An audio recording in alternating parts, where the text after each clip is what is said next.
जय श्री कृष्णा सारे भाइयों को। दोस्तों, आज के वीडियो उपेंद्र राणा और पूरे राजपूत समाज के लिए है। बाकी मेरे दूसरे समाज के लोग भी इस वीडियो को देख सकते हैं। कल मुझे किसी शख्स ने उपेंद्र राणा की वीडियो को सेंड किया, जिसमें उपेंद्र राणा ने मेरा नाम लेकर मेरे लिए कुछ बातें कही, तो उसका जवाब देना बनता था। इसीलिए आज की वीडियो में रिकॉर्ड कर रहा हूं। ये मैं आपको बता दूं, उपेंद्र राणा ने पूरी वीडियो में मेरे लिए भाई शब्द का इस्तेमाल किया। इसीलिए मैं भी इस वीडियो में उपेंद्र राणा के लिए भाई शब्द का ही इस्तेमाल करूंगा। उपेंद्र राणा भाई की मैंने पूरी वीडियो देखी। उस वीडियो को देखने के बाद मुझे सच कहूं तो बहुत अच्छा लगा, क्योंकि उपेंद्र राणा ने पूरी वीडियो में किसी भी तरह के गलत शब्दों का इस्तेमाल नहीं किया, कोई भी गाली गलौज का इस्तेमाल नहीं किया और शांति की अपील की। तो ये बात मुझे बहुत अच्छी लगी। कुछ बातों से मैं ज़रूर उनसे असहमत हूँ, जिसका जिक्र मैं आगे वीडियो में करने वाला हूँ। लेकिन कुछ सवाल ज़रूर उपेंद्र राणा ने खड़े किए हैं, जिसका जवाब देना बेहद ज़रूरी है। उपेंद्र राणा भाई ने कहा कि मैंने पूरे राजपूत समाज को गालियां दी हैं। तो उपेंद्र राणा भाई, मैं आपको बता देना चाहता हूं कि आप मेरी वीडियो को देख लीजिए, दोबारा देखिए। मैंने किसी भी तरह से राजपूत समाज को गाली देने का काम नहीं किया है। किसी भी वीडियो में मैंने राजपूत समाज को गाली नहीं दी है। अगर आप मेरी वीडियो देखेंगे तो आपको ये समझ आ जाएगा। मुझे लगता है शायद आपको पूरे मैटर की जानकारी नहीं है, या फिर किसी ने आपको इसकी अधूरी जानकारी दी है। तो मैं आपको इसकी पूरी जानकारी दे देता हूँ। दरअसल पिछले 1 साल से कुछ लोग जो दावा करते हैं कि राजपूत हैं, जैसे जडेजा, चुड़समा और भाटी, और अब ये लोग ये भी दावा करने लगे हैं कि ये यदुवंशी राजपूत हैं। ये लोग पिछले 1 साल से YouTube वीडियो के माध्यम से यादवों के खिलाफ बातें कर रहे थे, गलत भाषा का इस्तेमाल कर रहे थे, इतिहास के साथ छेड़छाड़ कर रहे थे। हमने पिछले 1 सालों तक किसी ने भी कुछ नहीं कहा। हमें लगा कि आप जैसे लोग, इन्हीं के समाज के लोग इनको रोकने का काम करेंगे, लेकिन किसी ने भी इनको रोकने का काम नहीं किया। तो मजबूरी में आकर हमें 1 साल के बाद उनकी सवालों का जवाब अपने वीडियो के माध्यम से देना पड़ा। और अगर आप मेरी वीडियो को देखेंगे तो उस पूरी वीडियो में मैंने उन्हीं समाज के लोगों को टारगेट किया है जो अपने आप को यदुवंशी राजपूत कहते हैं, जो यादवों को नकली कृष्ण का वंशज कहते हैं। मैंने सिर्फ उन्हीं लोगों को ही टारगेट किया था।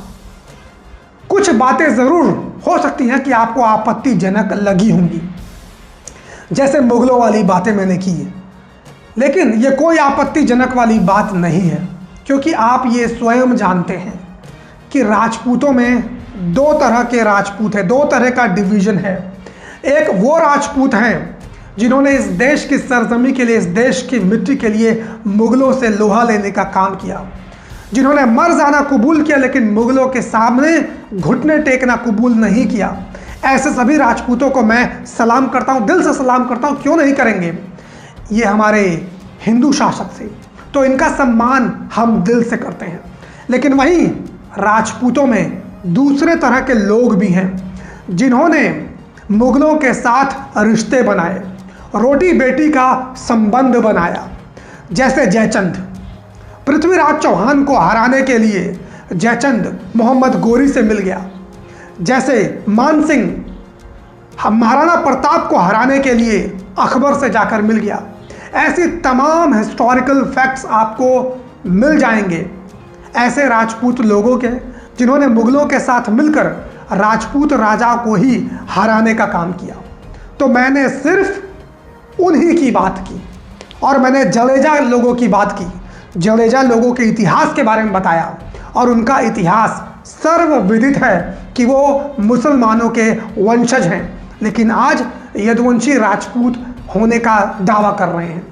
तो मैंने सिर्फ यही बातें की और किसी राजपूत समाज को टारगेट करने का काम बिल्कुल नहीं किया, लेकिन बदले में पूरे राजपूत समाज के लोग मुझे टारगेट करने लगे, मेरी माँ बहनों को गालियाँ देने लगे, मेरे पूरे यादव समाज को गालियाँ देने लगे।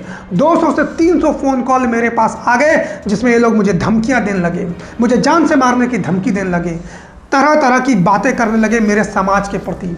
सेंगर पेंगर नाम का एक सुअर का बच्चा है सोशल मीडिया पे, जो रोज़ रोज़ लाइव वीडियो के माध्यम से मुझे गालियां देता है, मेरे यादव समाज को गालियां देता है, यहाँ तक कि भगवान कृष्ण को गालियां देता है, राधा माता को गालियां देता है, यशोदा माता को गालियां देता है। अगर आप लोग भी भगवान कृष्ण को अपना मानते हैं तो ऐसे लोगों के खिलाफ आपका खून क्यों नहीं खौला? क्यों नहीं आपने ऐसे लोगों को रोकने का काम किया? किसी भी आपके समाज की तरफ से इन लोगों को रोकने का काम नहीं किया गया।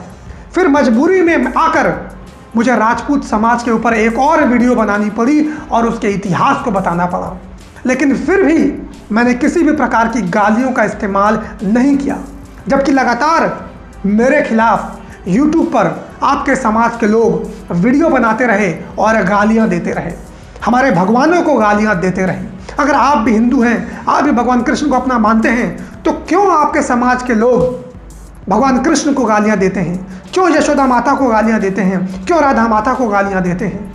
ये सवाल उठता है। खैर छोड़िए, आज आपने इस वीडियो के माध्यम से शांति की अपील की है, तो मैं आपको बता देना चाहता हूं, हम भगवान कृष्ण के वंशज हैं। अरे हम शांति की अपील कैसे ठुकरा सकते हैं? याद कीजिए, भगवान कृष्ण महाभारत काल में पांडवों की तरफ से कौरवों के पास शांति दूत बन के गए थे, जिसमें 5 गांवों की मांग की थी बदले में शांति के लिए, जिसको ठुकरा दिया था कौरवों ने, और उसके बाद जो हुआ देश के दुनिया के सामने है। तो ऐसी स्थिति हम भी नहीं चाहते हैं। मैं नहीं चाहता हूं किसी भी प्रकार से इस देश के अंदर 2 जातियों के बीच में सामाजिक सौहार्द बिगड़े। मैं नहीं चाहता हूं किसी भी प्रकार से इस देश के अंदर 2 जातियां आपस में टकरा जाएं और फिर से एक बार महाभारत की जाए।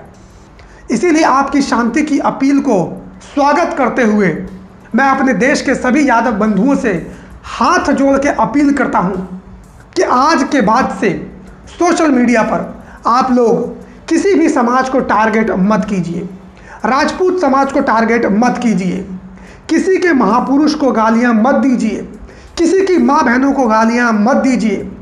अगर इसके बाद भी वो लोग यादवों को गालियां देते हैं, मुझे गालियां देते हैं, हमारे समाज को गालियां देते हैं, तो आप उनको इग्नोर कर दीजिए, क्योंकि हाथी बाजार में चलता है तो सैकड़ों कुत्ते भौंकते रहते हैं, सबका जवाब हाथी नहीं देता है।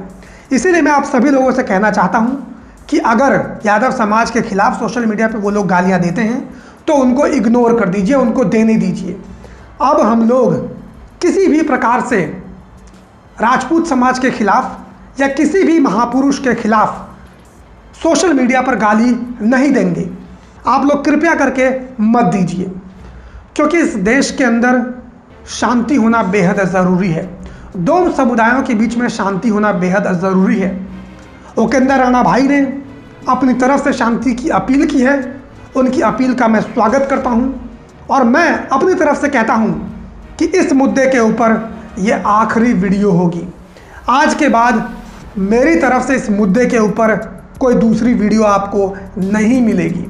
और मैं आप लोगों से भी अपील करता हूं, राजपूत समाज से, उपेंद्र राणा भाई से, कि आप अपने लोगों को भी समझाइए कि किसी भी प्रकार से सोशल मीडिया पर यादव समाज को ये लोग गालियां ना दें, और आपके समाज में ये जो असामाजिक तत्व हैं सेंगर जैसे, इन लोगों को आप समझाने का काम कीजिए, क्योंकि ये लोग आपके ही भगवानों को, श्री कृष्ण को, उनकी माता को गाली देने का काम करते हैं।